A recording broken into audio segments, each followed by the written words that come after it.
Ladies and gentlemen, please welcome this evening's guest moderator, Franck Khalfouns, and tonight's guest, Elijah Wood. Elijah Wood. Franck Khalfouns. So we're going to ask you about this film Maniac, which I've now seen twice, and I am genuinely worried about sitting this close to you. I have to say. Maybe we could start by, Maniac, as we say in Britain, it pretty much does what it says on the tin to some extent. You play a mannequin renovator, and if that wasn't creepy enough, you're also a serial killer in the film. And just those people who haven't seen the film yet had the pleasure. It is one of those films that is absolutely unforgettable. You will not be. There are certain images in it that I think it's fair to say will live in your mind for the rest of your life. But how did you get involved in this project in the first place? One of the producers, Alex Taylor, who has worked with Alex Aja on a number of his American films, is a friend of mine, and she basically said, "Hey, would you like to play?" This is exactly the pitch. She was like, "Would you like to play a serial killer in a Maniac remake that's entirely in POV, in which you'd only be seen in reflections?" And I found that so intriguing. I'm a huge fan of the genre. I was really excited at the prospect of working with Aja.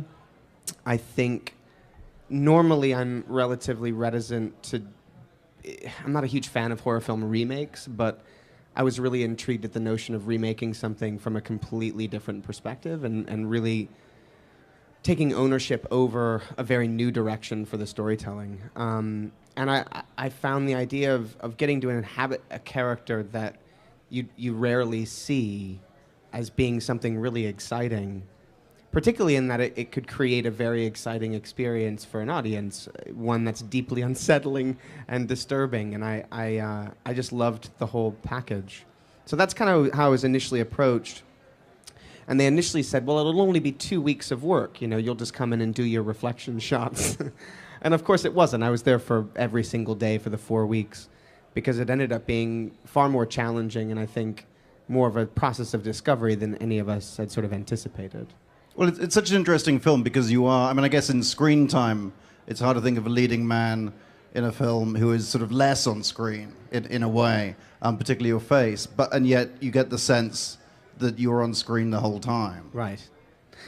Yeah, and a lot of that came, playing the part was it was like playing a part in 3 parts. There was working very closely with Maxime, the DP, who effectively was me as the camera operator. There were these reflection shots, the sort of third-person perspective shots for a lot of the kills, and then there was the re-recording of all of the dialogue. And I always kind of knew that it was in the recording process that the real character work would be done. It's for all those quiet moments when you're not seeing him, when he's not necessarily even talking to anybody, that I got a chance to add a sense of presence so that you're always feeling him. And that was a lot of fun. Well, this is a big sort of heavy breathing movie as well, I think it's fair to say. Yeah, there's a lot of heavy breathing. Well, to give people more of an idea what we're talking about here, can we run a clip? I think you have some right there. No. So embarrassing. I know, I got it. And you were telling me earlier that I had no idea whether mannequin renovator is actually a job or not, but you were saying that it is. It is. Yes. Yeah, we actually had a photo shoot that we had to stage for a lot of the photos that her character takes of me doing that work. And we actually got a guy who had the supplies and the various tools that you need for that particular job to come in and sort of show how it's actually done. So no, in fact, there are people who repair mannequins. And so, he wasn't that creepy, though. He wasn't, surprisingly. And what was it different interacting with other cast members on this than it would have been on a quote-unquote normal film? Totally, because 80% of the time I was interacting with them on the other side of the camera. It must have been interesting. They had, the actors in the film, anyone that had to interact with my character, most of them had to interact with the camera lens. So it must have been a very different experience for them. I had the benefit of not necessarily looking at them directly, but being able to watch them and interact with them in my own way, whereas they had to direct everything to camera, and it takes some getting used to, you know. I think it was made easier because each of these scenes we traditionally blocked. So without the camera there, we would work them out as actors. And so they at least had a point of reference. And I was always there giving them the lines off the side of the camera. So certainly in terms of presence. But yeah, it was unique. There was a little bit of a disconnect. But I enjoyed that process. I enjoyed the technical aspect of it and what we were capturing and what Maxime was doing. And I mean, this is, you have played some strange characters before, particularly in Sin City, but this is far more of a, I mean, that was a particular thing. This is far more of a sort of a well-developed character, if I may. What was it like occupying that headspace for 4 weeks? Well, I think the benefit of not being on camera the entire time provided a certain distance from the psychology of the character in a way. I don't know. I'm not really a method actor anyway, but I think I was kept removed a little bit from occupying that psychological space every day because, for the most part, I was there to service a technical performance. So it was all right, actually. I was sort of saved from that. And I always kind of knew, like I said before, that the process of going into the voiceover studio and re-recording all the dialogue, that the real character work would be done there, where I would find the sort of the nuance and the truth of the character and the voice of the character. And in some ways, that was probably the most concentrated character work that I did. I feel I should point out that I mean, it is a very extreme horror movie, but there are moments of, maybe I'm just crazy, but there are moments of sort of jet black, of humor, albeit of a jet black nature. Yeah, there's humor. There's humor. It's sort of, the character is awkward. It was really interesting to find various color in the character because he's not actually one-dimensional, and I think we tried to make him as three-dimensional as possible. And when he tries to interact with people in the outside world, it normally kind of fails him, and some of the comedy comes out of that. He's miserable with people. There are certain moments when I do feel genuinely sorry for him, and then I feel very bad for feeling sorry for him. Yeah. You should feel bad for feeling sorry for him. But I don't think we were ever trying to stress empathy or stress sympathy. Because I think sometimes when it comes to a character that is capable of such darkness, it can feel forced in storytelling. And I was always conscious of that. And I think where we found sympathy was just in humanity, finding real human elements to the character, a sense of vulnerability, and a sense of awkwardness. And I think it's in those moments that you see that he is human and capable of something beyond what he's doing. All right, let's take another look at another clip. And on that note, you can guess what happens next. Actually, I'm not sure they can, because what happens next is spectacularly nasty. It is nasty. Yes, but great.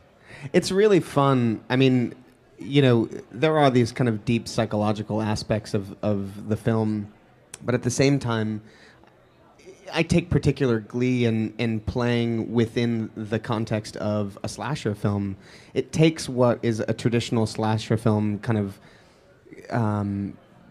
the model of a slasher film, and does something really different with it, and that scene's a perfect example of it. It's a lot of fun.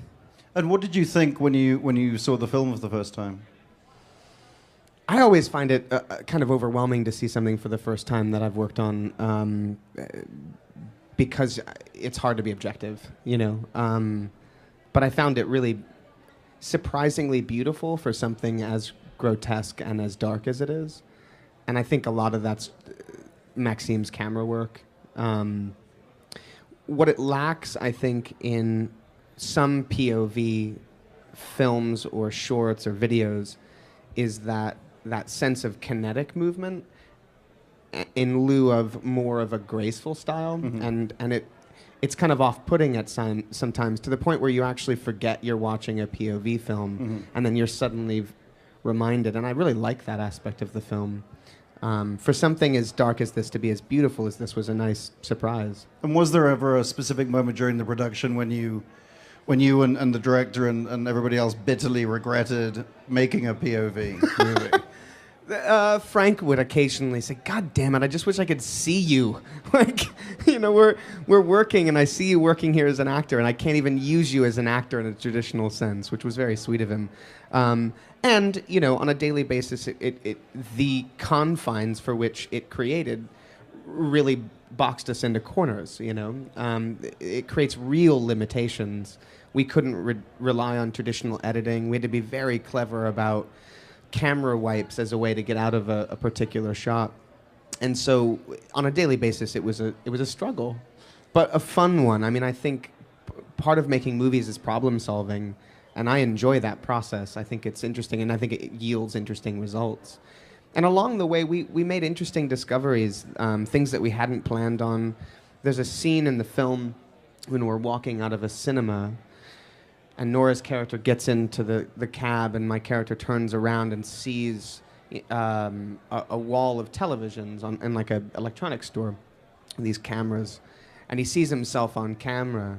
And initially that was just supposed to be the shot. I turn around, and then you see Frank staring at himself.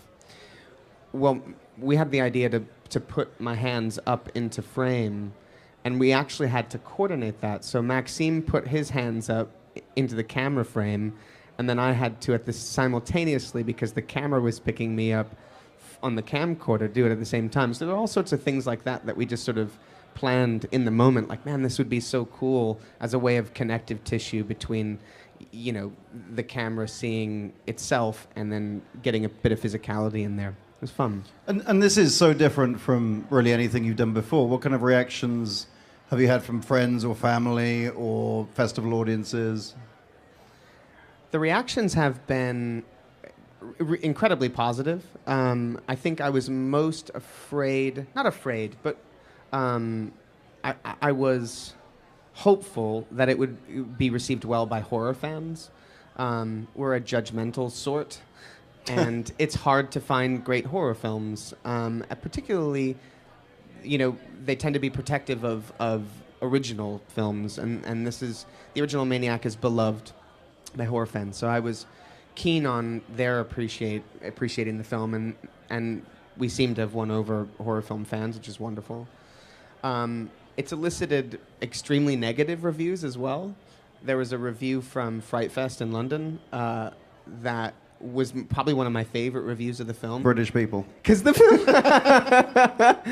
guy was What do they know? He was so disturbed on a very profound level as to why a movie like this could even be made. So I took particular glee with that. But I've been really impressed by the way that it's been received. People seem to think it's a modern horror classic. I don't know about that, but I definitely feel proud that we've made something unique and special. Well, I have to say, there's one. I was watching it yesterday at home, and there was one sequence fairly early on, I think, on your your first date, really, where I was thinking, please God, may my girlfriend not come in at this particular moment. Oh yeah, yeah. But we haven't got that clip, I'm afraid. But what a we shame can, for these people. Put another clip up and then throw some questions to the audience. I want to throw the questions out of the audience, but one more question from me. Can you assure me that if we come around to your house, you haven't got 30 of those things in your basement? I can assure you. I want to quickly put that into context, too. It's an important part of the storytelling in that the character falls in love with one of these girls that he encounters. And what our prior established in the film is that he hunts these girls down, and this is someone whom he actually might see a sense of salvation in and potentially restrain his typical urges with. So there's, you know, an attempt at a real relationship with this particular girl. Well, it is. I mean, you know, I've been sort of saying it's boy scalps girl to a certain extent. Boy scalps girl, which I think was the old. I think that in Japan that is what it's going to be called. But but there is that sense that it is. I mean, it is a genuine. Well, I don't want to say which way the love story goes, but there is a big love story element to it. Yeah, there is a hope on his part, anyway. it might not necessarily be reciprocated in the way that he imagines it is. Okay, should we throw it out to the audience? Are there any experiences or things that, for you as an actor, you're going to kind of take with you as you work on new things and kind of learn new things about yourself? Through an experience? Experiences working on the film that you'll take on, like, as you kind of keep moving with your career? I mean, I think every experience on some level is a growing experience. I think because this was so technical, in addition to it being as dark as it was, I mean, I'd never really played a character quite as dark as this and with as much depth as this character has. So it was a challenge for me as an actor to sort of explore that and to make that come to life in a believable way. So I'll carry that experience with me. It's always tough to tell, like, you know, to pinpoint something directly off of an experience, how it will then pertain to something else. I think every experience, certainly I hope every experience is somewhat of a learning experience and allows you to grow and pushes you forward on some level. Oh, I just wanted to say, I saw the film already at Lincoln Center, and it's an incredible movie, and your performance is really quite genius. Oh, wow. Thanks. Oh, you're quite welcome. I'm wondering what kind of preparation you did in order to take on the role, and and how did you deal with sort of the knee-jerk internet reaction to just any and all, of course, the whole remake business. Sure. Not a lot of preparation. There were a few things that I was concerned about, primarily visually. I really wanted the character to look different than me. It was important that we sort of skirt the line between being just in terms of the way he looks, between looking a little creepy but not too creepy. It's a funny character because he has to look all right enough to not raise red flags to these girls that he's picking up. But I also don't believe that he should look normal, quote unquote, either.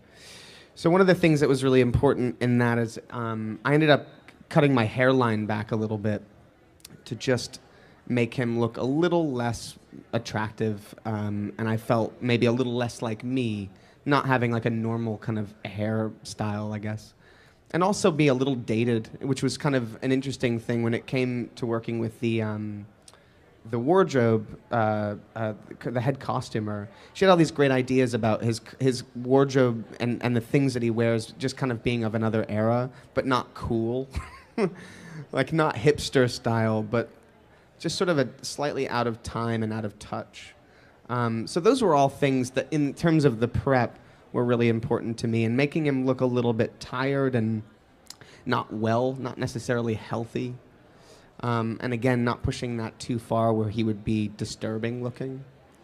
And then as far as the psychology of the character, I think I was always just looking to make him as human as possible, whilst making his darkness as believable as possible as well. And I didn't do any research, but I've actually read a lot about serial killers just on my own personal interest. I've always found them kind of psychologically fascinating. So I'm sure in the back of my mind, subconsciously or unconsciously, there was a lot of that was kind of playing around in terms of the depiction of the character as well. And what was your other question? You said something about the reaction online. Oh, the sort of knee-jerk reaction on the just like in terms of like the fan community and the horror scene and just the way like that whole crowd just kind of like blew up after it was announced that you took the role. Oh, both negative and positively, you mean? I expect that. We live in a world now where when things like that are announced, especially to that community, they're going to have a very strong reaction, be it positive or negative.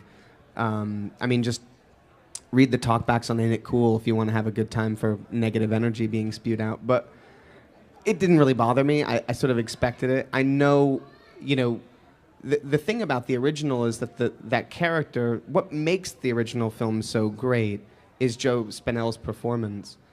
And I think, you know, if I had been a fan of the original and heard that someone that looked nothing like Joe Spinell, that has never played a character like that before, was cast, I'd probably have my doubts too. So I wasn't really surprised. It kind of made sense. Hey. Hi. It's interesting that in the clips that we saw, your character shows a lot of fear, where if you watch Hannibal or Dexter, they don't look scared in the act. Was that a conscious decision, or? Yeah, he's not a very confident person. He's socially awkward. He's not calculating. And, you know, when you speak to someone like Dexter or Hannibal Lecter, definitely, we're dealing with a massive amount of intelligence and a masking of one's true identity. Whereas this character hasn't really done that. He's a recluse. He lives by himself in a world that doesn't really push him to have to deal with other people. And so he doesn't.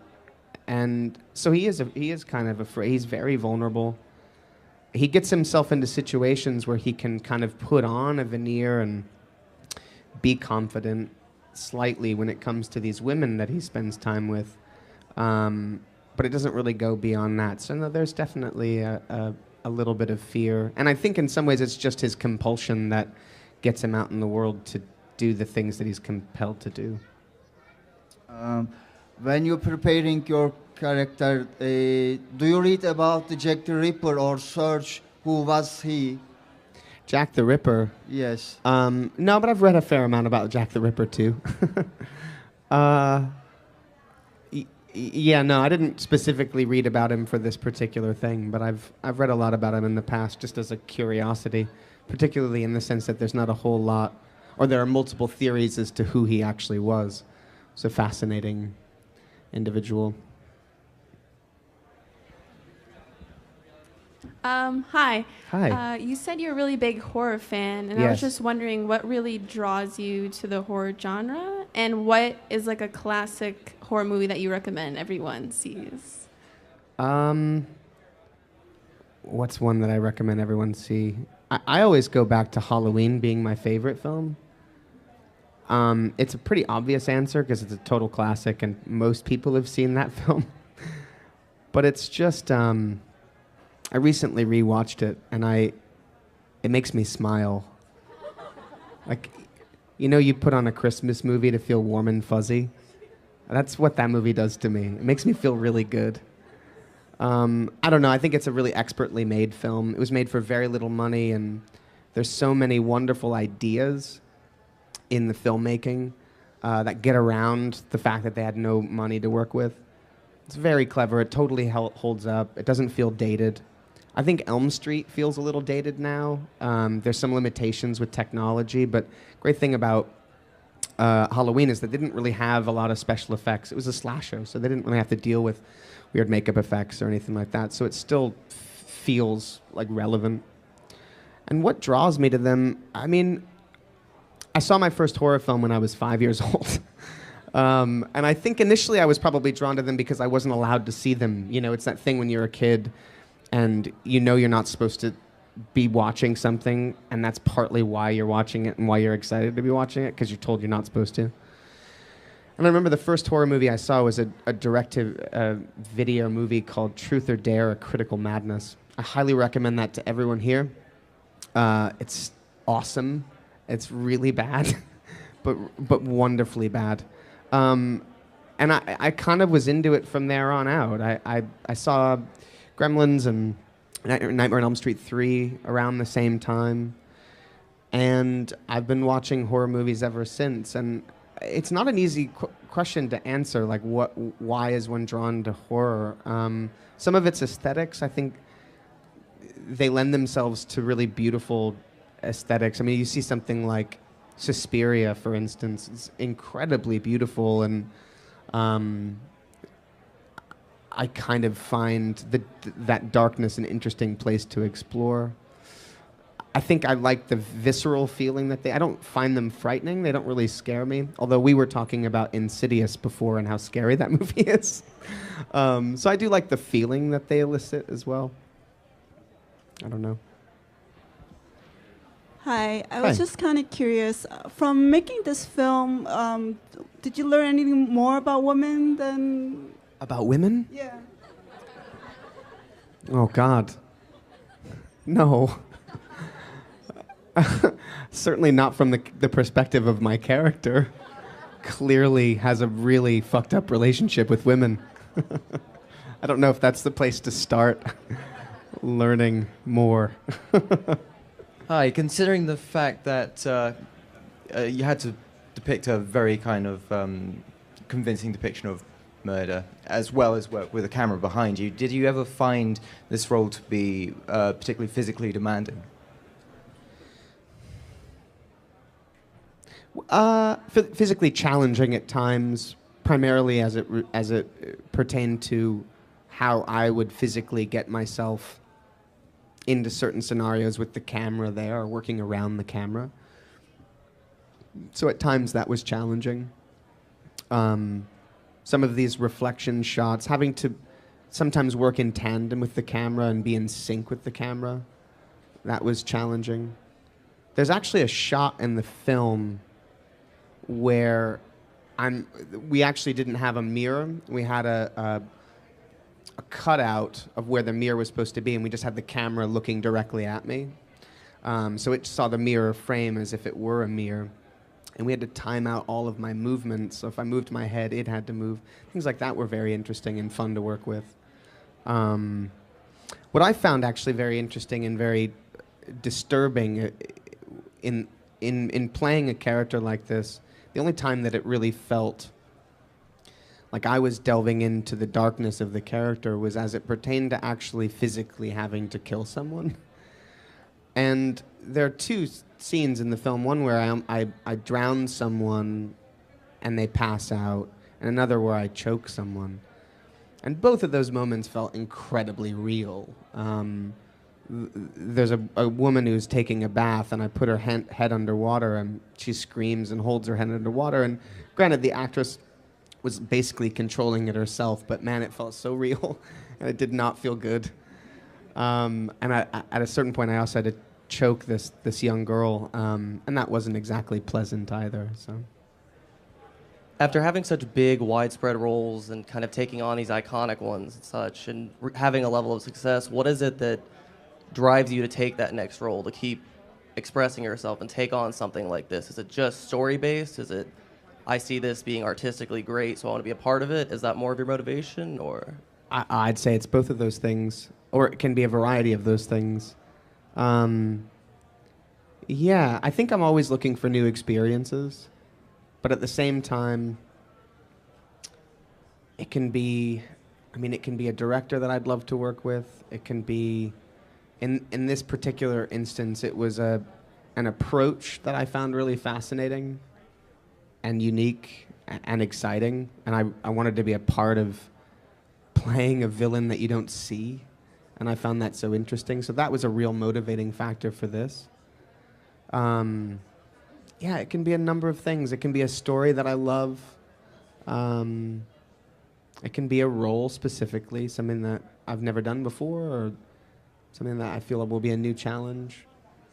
I always just kind of follow my gut, as simple as that sounds, and that can really be in reference to any number of things, but you know, I kind of follow my intuition and what I get excited about, you know.